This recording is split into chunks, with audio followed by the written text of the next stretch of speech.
La finale de Top Chef 2023 aura lieu ce mercredi 17 juin 2023 à 21h10 sur M6. Les deux finalistes, Dany Quetsart et Hugo Riboulet, défendront leur place dans les cuisines Georges V. Si les jeunes cuisiniers sont rivaux derrière les fourneaux de l'émission, quels sont leurs rapports hors caméra? Clap de fin.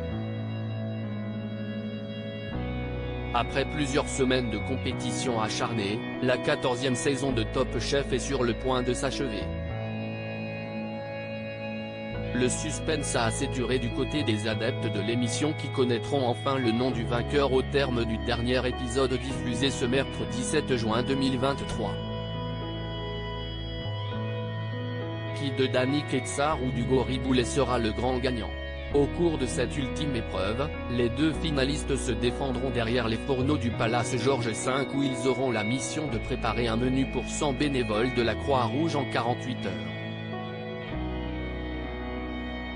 Alors que chacun tentera de s'illustrer comme le meilleur fin gourmet afin d'amener son chef à la première place, la pression est à son comble.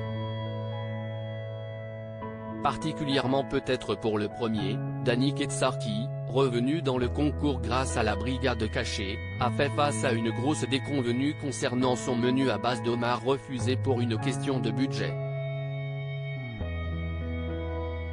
Quoi qu'il en soit, le duel s'annonce sans pitié entre le petit protégé d'Hélène Darroze et le poulain de Philippe Etchebest.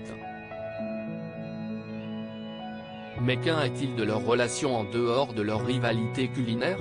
Ensemble depuis le début à en croire leurs confidences respectives auprès de Combini, les deux concurrents semblent loin d'être de véritables rivaux hors caméra. Chacun évoque un rapport spécial et une amitié presque indéfectible depuis leurs premiers pas ensemble dans le programme. Je trouve qu'Hugo est un talentueux jeune cuisinier, nous avons de nombreux points en commun. Nous sommes amis, nous avons commencé ensemble les castings et nous allons jusqu'au bout ensemble.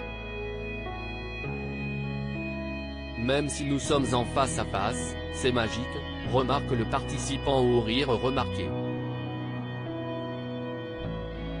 De son côté, l'Ardéchois qui souhaite ouvrir un concept de street food indique « Il y a un lien particulier entre nous car nous avons passé les sélections de Top Chef ensemble. Nous n'habitons pas très loin l'un de l'autre, ça nous a rapprochés culinairement parlant et amicalement. Nous sommes deux profils techniques issus de la rigueur des restaurants étoilés. Sèche, comme il dirait. Les deux adversaires à l'écran sont finalement de véritables partenaires à la ville.